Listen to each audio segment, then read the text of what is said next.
Akira wakes up from a fall. He looks around and realizes that the world has been destroyed 200 years ago. The year was 2029.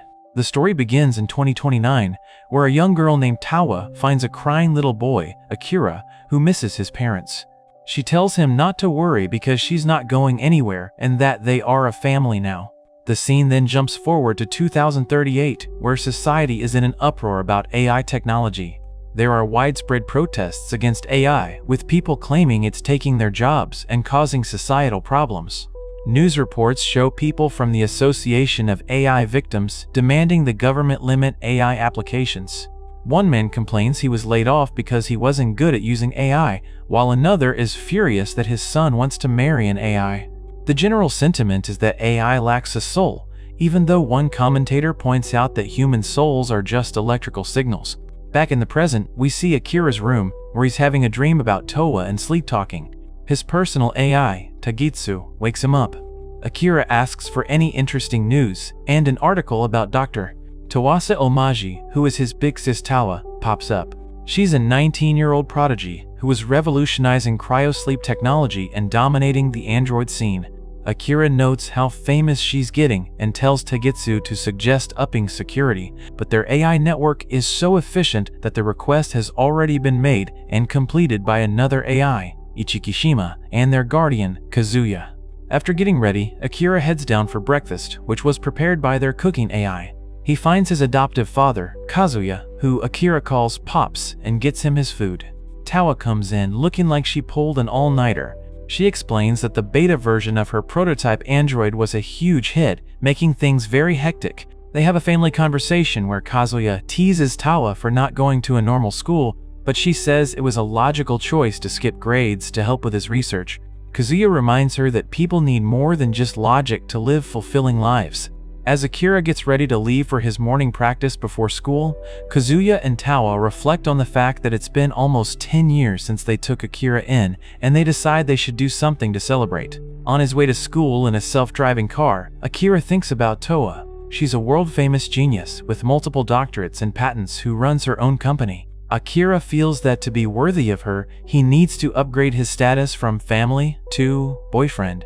We then get a flashback explaining his past. When he was 7, his parents died in an accident, and since they were estranged from their families, he was left all alone. His dad's good friend, Dr. Campina, Kazuya Omagi, took him in. He remembers meeting Tawa for the first time, who told him to call her Big Sis Tawasa. For Akira, Kazuya and Tawa became his precious and irreplaceable family, but he doesn't want to be stuck as just a little brother forever. Later, while Towa is working, she and her AI Ichikishima discuss what to get Akira for the 10-year anniversary. Her dad wants to get him limited edition sneakers, which Towa thinks is a perfect idea. She wants to get him something else too, but notes that Akira never says what he wants. Ichikishima suggests anything from her would make him happy. Tawa confides in her AI that she feels like Akira has become so much more mature recently. When Akira gets home from school and practice, Towa acts like a mother hen, asking if anything happened. He teases her about it, and she says it's her right as his big sister. During dinner, the news is on, talking about the upcoming Orionid meteor shower. Towa tries to ask Akira if he's been into anything new lately, but he says not really, mentioning they have plenty of fun things to do at home with his dad's ever-growing board game collection. Suddenly, Ichikishima interrupts with bad news. Multiple countries and concerned parties are calling for the development of Tawa's android venture, Robotech O Magi, to be halted. Religious and ethical arguments are being made that creating androids with a mind and body is too similar to creating humans, which they see as infringing on God's will. Towa is shocked, wondering why it's suddenly an issue, and Kazuya suspects someone is scheming behind the scenes. He says the worst-case scenario is that her research gets shelved, which she refuses to accept, arguing that androids bring joy to people. Kazuya decides to contact his analyst and government official friends to figure out what's going on. Akira sees all the negative news reports and feels helpless that he can't do anything for Tawa. He asks Tagitsu about the expected impact, and the AI predicts an 82% chance that Towa's work will be shut down, which would set back technological milestones by over 20 years. Kazuya finds Akira sulking in his room and tells him that at times like this, he needs to be someone Towa can lean on for emotional support. This gives Akira an idea. He decides to help Towa in the best way he knows how, by keeping her spirits up. Meanwhile, Kazuya's investigation reveals that several of Towa's rival companies have colluded to bring her down, using religious and ethical concerns as a cover because they don't want to lose their footing in the AI industry. They've also been sending weird affiliate and financing emails, trying to partner with her now that she's in a tough spot. A few days later, Akira finds a stressed-out Towa and, to her surprise, asks her to go to the zoo with him over the weekend. Towa is completely flustered and asks her, AI Ichikishima, if Akira was asking her out on a date. Ichikishima confirms it and suggests this is the perfect time for Towa to tell Akira how she feels. Towa panics about what to wear and gets ready for the date. At the zoo, they have a great time looking at the animals. Akira takes her to a cafe he thought she'd like, and she loves it. He then gives her a present, a robot pet named Dove, which he built himself using her own AI and Android technology as a foundation. He explains he's been studying her research non-stop because he wants to understand her and her work better. He then confesses that he wants to know more about her and doesn't want to be her little brother forever. Towa gets flustered and changes the subject by admiring the robot puppy. Later, as they walk, Towa brings up that it's their 10-year anniversary. She gives him a gift, a photo album combined with an MP3 player so he can remember their 10 years together with both his eyes and ears. Akira is deeply touched. Going back to their earlier conversation, Towa admits that she feels the same way. She explains that over the past 10 years, he's become incredibly important to her and the thing that keeps her going. She tried to see him as a little brother, but he keeps getting bigger and manlier, making her heart race. Akira then declares his love for her and blurts out that he wants to marry her. He immediately gets embarrassed and tries to take it back, but Towa agrees. They decide they're too young to get married right away, but agree to be boyfriend and girlfriend first. They share a loving moment, with Akira promising to always be there for her. With renewed determination, Towa decides to revise her Android development roadmap. The story then jumps to February 2039. Robotech Omagi is holding a general shareholders meeting, surrounded by protesters.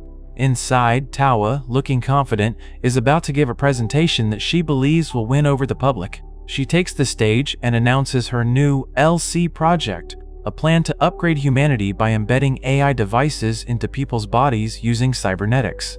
This would allow people to be connected to and supported by AI 24/7.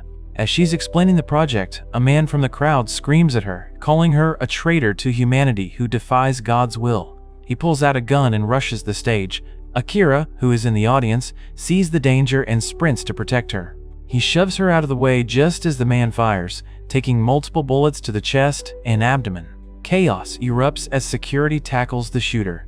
Akira is bleeding out on the floor, apologizing to a horrified Towa. He starts to lose consciousness, his last thought being that he has to protect her. Everything goes black. Suddenly, he feels a sharp pain and finds that his injuries have vanished, but he's completely naked, and when he looks around, he's no longer in the conference hall. He's standing in the middle of a city that has been utterly destroyed and lies in ruins. Akira is completely confused, his last thought being that he has to protect Tawasa. He feels a sharp pain and is shocked to see his injuries are gone, but he's even more shocked to find himself completely naked in the middle of a ruined city. He has no idea where he is and wonders what the hell is happening.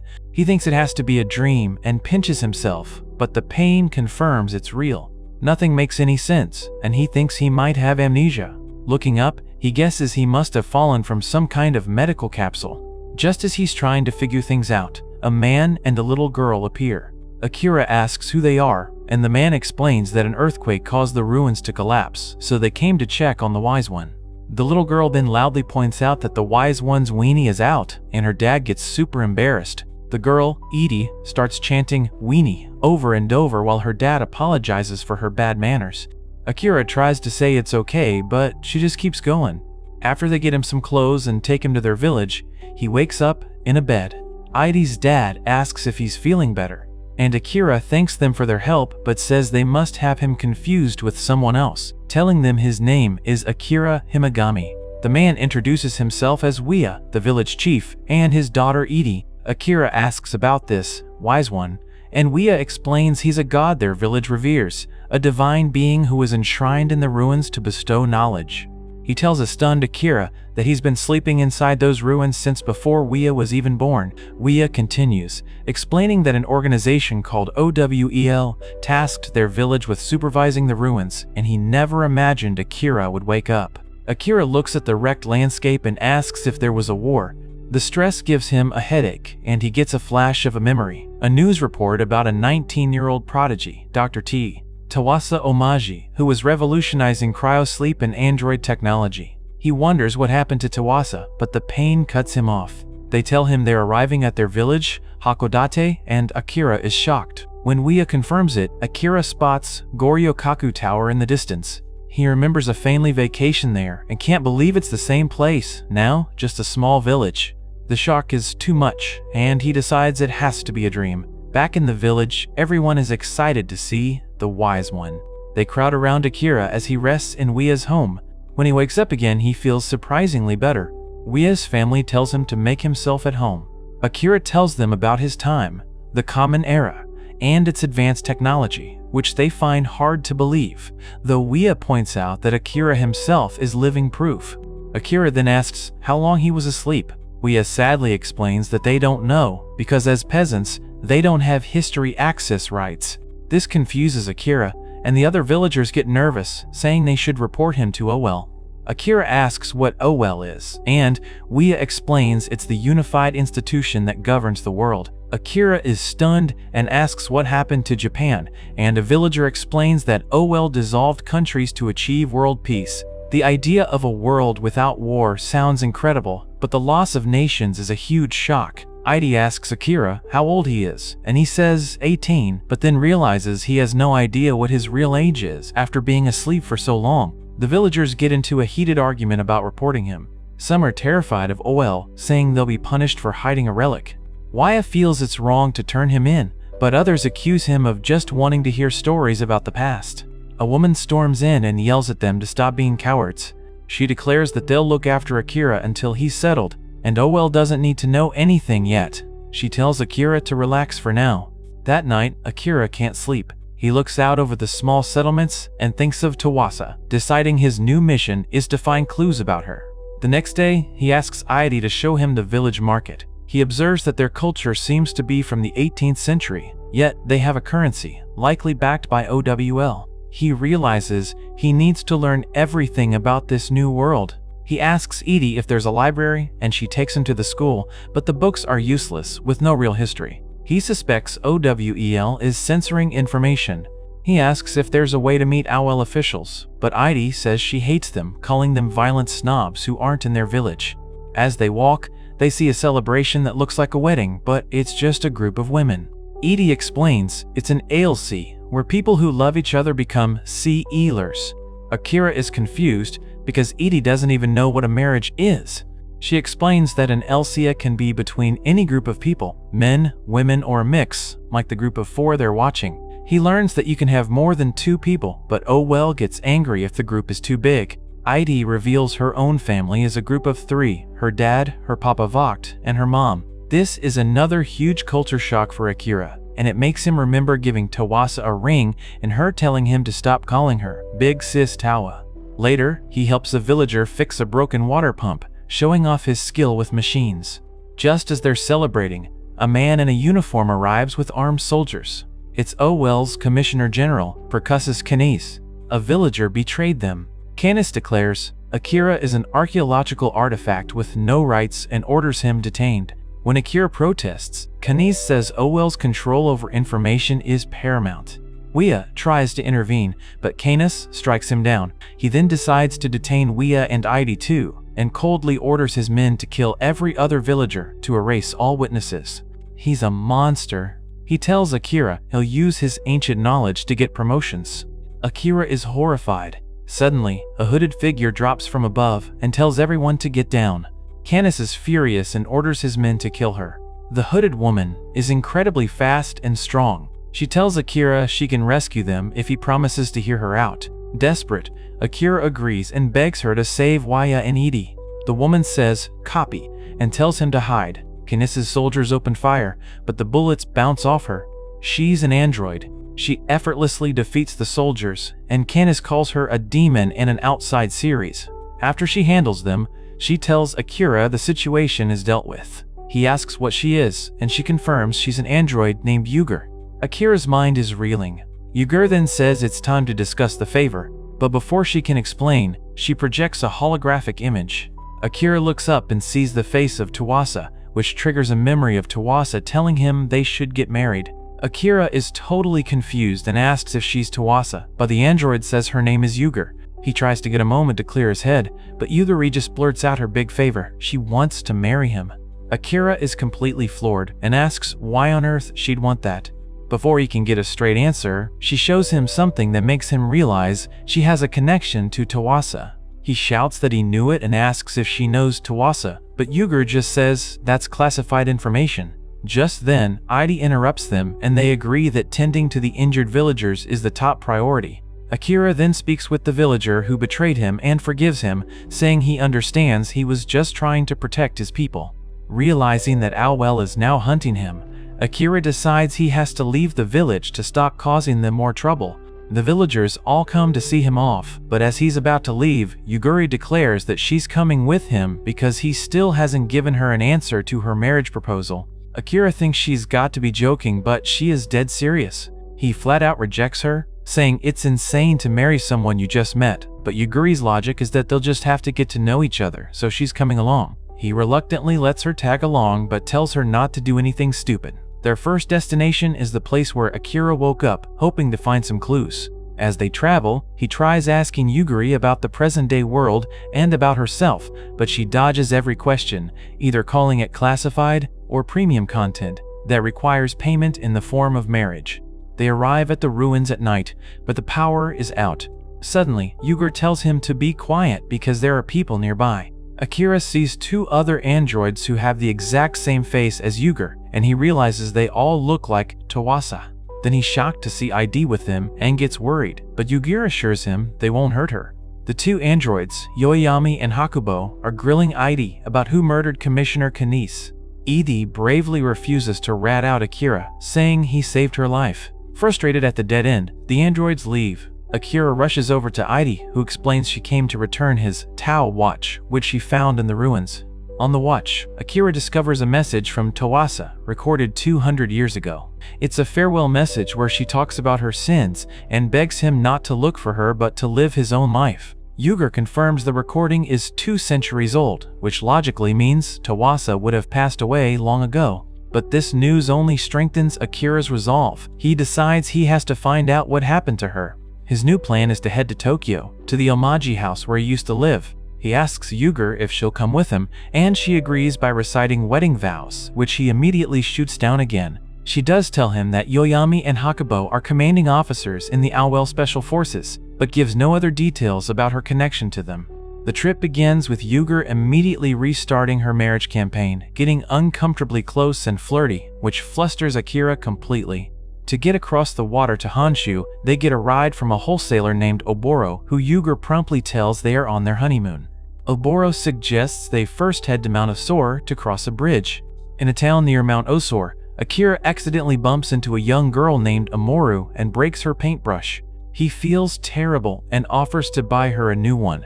At the shop, the clerk gives them the wrong change and gets yelled at by his boss, who calls him a worthless Latogian. Confused, Akira asks Yugure what that means. She explains that Latogians are people who have voluntarily given up their human rights to be absolved of a crime or a debt, essentially becoming state-owned laborers for Awoke in exchange for basic survival needs. Akira thinks it's a horrible system, but Yugira just calls him a big softy and warns him not to get involved. They give the new brush to Amoru, who is very grateful. She tells them that Owell has a checkpoint set up on the main road to Mount Osor and offers to guide them through a secret route. As they travel together, Akira learns Amoru wants to be a storybook artist and encourages her dream, which reminds him of Tawasa. That night, Yuger effortlessly catches a rabbit for dinner, and when Akira asks how she powers herself, she explains her core generates energy indefinitely and that eating is just a hobby. Amoru shows them her most prized possession, a book called Bird of the Heart, which was written by her parents. She sadly tells them it's considered banned literature. They finally make it to Mount Osor, which is a surprisingly busy place. Following Yugure's lead, They act natural and just walk right past the OL guards. Akira is disturbed to see Latogians being worked to the bone everywhere, but Yuger tells him to mind his own business. Suddenly, they're ambushed. OL soldiers surround them, led by a man named Marlem. It was a trap, and Amoru led them right into it. Marlem reveals that Amoru is a Latogian, and he promised to return her parents' confiscated books if she betrayed them. But then he laughs cruelly and tells her they burned all the books ages ago. He orders his men to detain Yuger and take Amoru away to receive the same treatment as her parents. Akira begs Yuger to do something, but she says her operating principles only allow her to guarantee his safety. As the soldiers drag a crying Amoru away, she screams for Akira and Yugure to run for it. They manage to escape, but Akira is overwhelmed with guilt. He feels responsible for encouraging Amoru's dream while being completely oblivious to her desperate situation, and he declares they have to go back and save her. Yuger flatly refuses, saying it goes against her programming. Akira gets furious, yelling at her about how her precious principles are less important than a person's life. After their heated argument, Yuger finally offers him a deal. She'll rescue Amoru, but only on one condition: he has to agree to marry her. Akira is left speechless, seeing her as nothing more than a cold, calculating android. Akira rushes in to save Amoru, who is shocked to see him after she betrayed him. He tells her it doesn't matter and that he came to rescue her, but they're quickly surrounded by guards. A man in charge mockingly welcomes them, comparing them to moths drawn to a flame. He's disappointed that the android, Yuger, got away, but says he can settle for securing a stray relic, referring to Amoru. Akira angrily tells him to let her go. The man is utterly disgusted that a commoner like Akira dared to touch him and orders his men to teach him a lesson. Amoru panics and begs them to stop, pleading with them not to hurt Akira and saying they can do whatever they want with her instead. But Akira shouts at her not to give up, reminding her that they have to leave this place together. He tells her she still needs to find her parents' storybooks and become an artist, which is her dream. The man is amused that Akira cares so much for a Latogian and decides to clean house to avoid being defied again. Just as his men move in, Yuger appears, stating that this goes against everything she stands for. She effortlessly takes down all the guards with incredible speed and power, much to everyone's shock. The man orders his remaining men to capture the android, but they are no match for her. After the fight, Akira asks Yugure why she helped, questioning her supposed operating principles. She coolly replies that she concluded that rescuing Amoru was logically in line with her objective and that she acted based on logic because she's an android. Akira finds her explanation strange, but thanks her anyway. The three of them begin their journey to Aomori on foot. Yuger returns Akira's stun baton, which she retrieved from the administration bureau. She then attends to Amoru's injuries, using a strange technology that makes her bruises and scars fade away. When asked what it is, Yuger just says it's classified information and explains she's simply utilizing a mechanism that already exists inside human bodies. Amoru then makes a request. She wants Yuger to get rid of the marking on her body. Yuger warns her it will hurt, but Amoru insists she can't stand it any longer. After the procedure is done, the ugly mark is gone, replaced by a beautiful pattern. Overjoyed and feeling free, Amoru declares that she wants to go on a journey with both Akira and Yuguri to search for her parents' storybooks and draw a bunch of pictures. She then excitedly proclaims that the three of them are going to LC together. Akira is completely flustered and just tells her to put some clothes on first, while Yuger seems to accept the new arrangement. She tells Amoru to just call her Yuger from now on, since they're on a journey together. With their new party formed, Yuger immediately starts teasing Akira, asking if he's planning to cheat on her, which he vehemently denies. They finally arrive in the city of Aomori and are relieved to find a hotel where they can finally get a bath. However, the city is under intense security. A local explains it's because of the Fika season, a famous festival where people look for LZ partners. Amoru cheerfully declares that the festival has nothing to do with them since they've already chosen their partners, stating that she and Akira are going to get married. Yuger chimes in, correcting her that Akira and she are going to get married. Akira, completely fed up, shouts that nobody is getting married or LZ. He tells them they're both under the wrong impression. He explains to Amoru that she's just experiencing the suspension bridge effect from their dangerous escape, and he tells Yuguri that she has no frame of reference for love outside of him.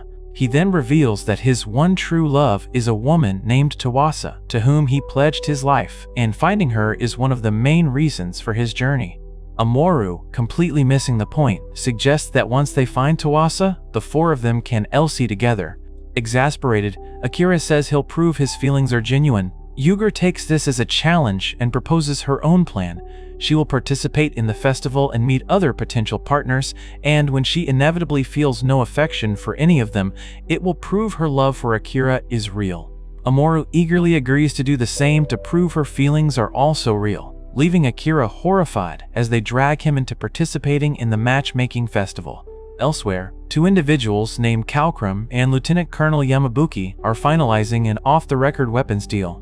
Kalkrum is introduced as the aspiring boss of the Lontano family.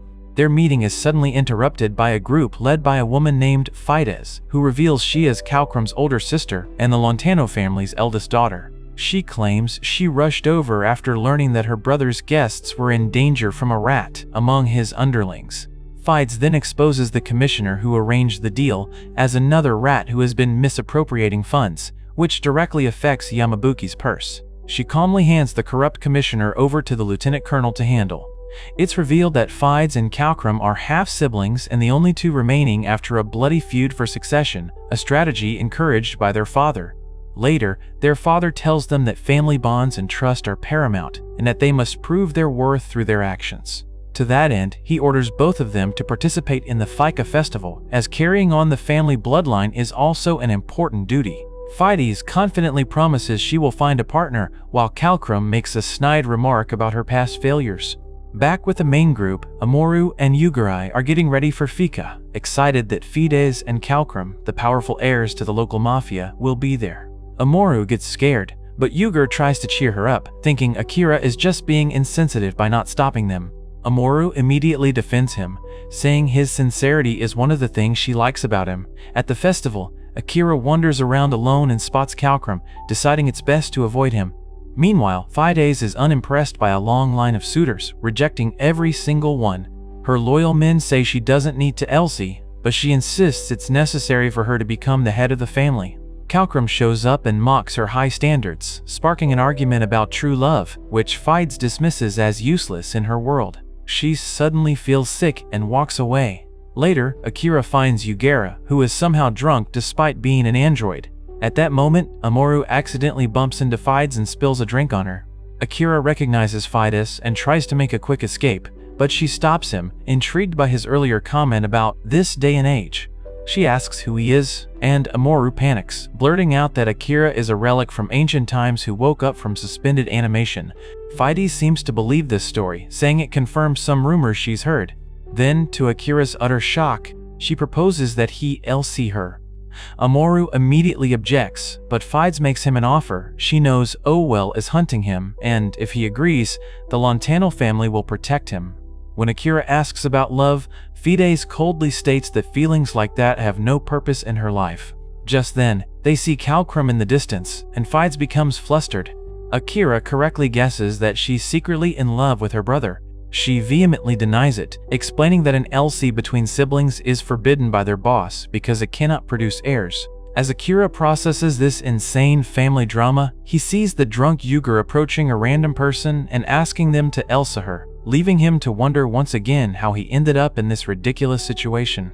Akira gets roped into a conversation with Amoru and Yuger about what marriage is, and Yuger gives a super complicated and technical definition about it being a social and economic relationship founded on an ongoing sexual relationship, which just confuses everyone. Akira thinks she's overcomplicating it on purpose, but Yuger insists her explanation was concise and accurate. Amoru simplifies it, asking if it's like only getting to LC one person, which makes Akira sigh. He admits that only having feelings for one person sounds tough and wonders what happens if you meet someone else you like, but then immediately states he's devoted solely to Tawasa. He then mutters that Tawasa is the same way, and that's the real problem. The conversation shifts when someone named Tawasa tells Akira that another guy, Kalkrum, is actually a very faithful person. Right after that, Kalkrum gets news that he apparently found an LC partner at the Fika festival, and his whole family is thrilled, saying the future of their family is secured and all that's left is for them to have a child. Calcrum thinks it's a bit soon for that, but the entire estate is already buzzing with rumors that his Elsie is a done deal. Meanwhile, a man named Kinshin is doting on a woman named Fides, but she's quickly reprimanded for being near the stable. Fides brushes it off, announcing she's found a partner of her own, which shocks everyone. They're even more shocked when they hear he's in the mafia, and someone immediately voices their strong opposition. Fides tries to downplay it, saying she only accepted his invitation to have a frame of reference. Then, a man shows up to pick up Yugur for their date, and it's Calcrum. He gives her Marguerite daisies and correctly identifies them as a symbol for true love. Yugur Ten-Kum is impressed he knows that, but he just calls her a fount of knowledge and reveals he's fully aware that she's an android. Akira storms in, demanding to know what Calcrum's game is, but Calcrum just smirks and makes a comment about Akira insulting Yuguri's beauty. In the middle of this standoff, Yugur suddenly introduces Akira as her fiancé, which Akira instantly denies. Calcrum just keeps smiling in a really nasty way, and an onlooker notes that he and Fides must be related. Just then, Fides herself appears, and Calcrum casually announces that they're going on a date because she's his Elsia partner, which sends everyone into another shock, especially the person who had expressly forbidden it. Fides tries to explain it away as a minor accident, but Calcrum is dead serious. He then proposes a double date, suggesting it's a perfect chance for them all to spy on their respective enemies.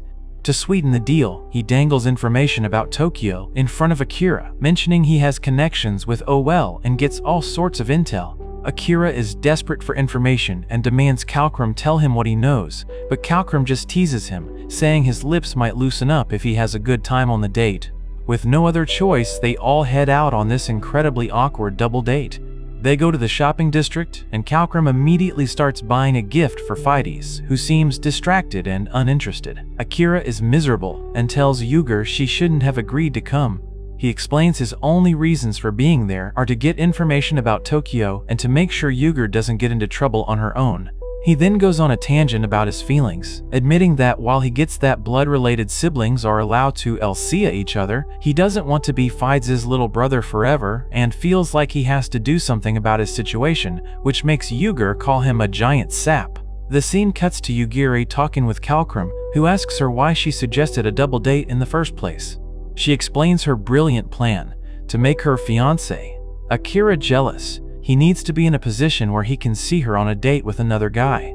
Calcrum admits the plan seems to be working, though he confesses he didn't expect Fides to propose to him, which now makes her Yuguri's public enemy #1. Yugur then gets into a heated argument, seemingly with herself but loud enough for others to hear, about how Akira doesn't understand her feelings just because she's an android. A couple of bystanders overhear this and are stunned to learn there's an android in a place like this.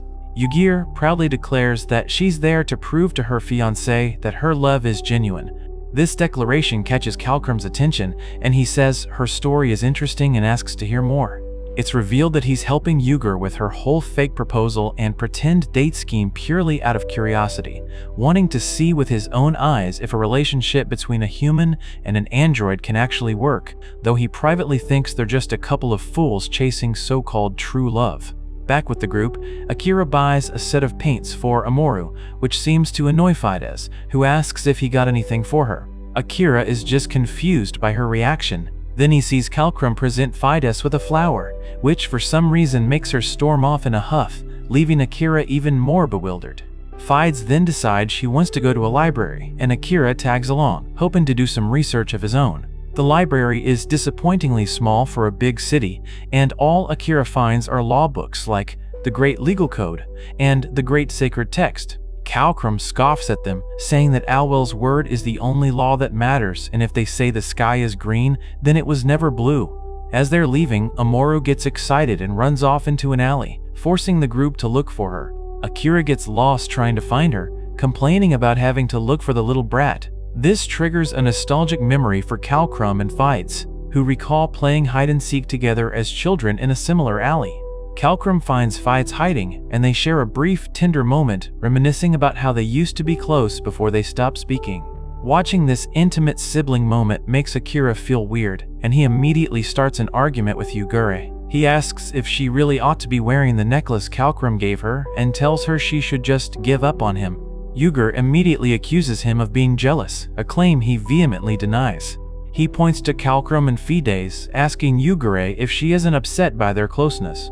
Yugure coolly asks why she would be. Akira gets frustrated, saying that even if she were jealous, she's an android and probably wouldn't understand what love is like anyway. Yuger fires back that this whole ridiculous date is a test specifically so she can understand. The fight escalates, with Yuger demanding to know if Akira is going to Elsia Fides, and Amoru jumps in to echo the question. Akira yells that he's said it 1,000,000 times. He's engaged to Tuwasa. He then throws the question back at Yuger, asking if she plans to LZ Calcrum. Yuger gives a frustratingly vague answer, saying that it remains to be seen. Later, while helping Calcrum fix a flat tire on their vehicle, Akira confronts him directly. Calcrum explains that his family has one simple rule: dedicate your life to the family, which is why the whole Elzia thing is so important. Akira asks him if he's serious about Yuger, and Calcrum says he finds her very intriguing. Akira then brings up Fides, and Calcrum flips the script, asking Akira how he feels about her. Akira dodges, saying his feelings don't matter and that he'll give his blessing to whomever she chooses as her partner. But then he adds a threat, saying he'll kill anyone who breaks her heart, no matter who they are. Calcrum sees right through him and says he knew it. Akira is in love with her.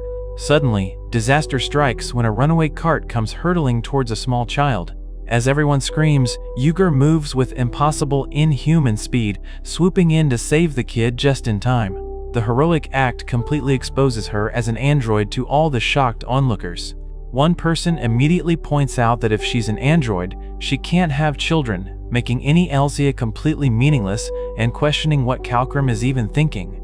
As Yuger quietly walks away from the scene, Calcrum turns to Akira and tells him that it's his job to go after her now, since she chose him as her Elzia partner.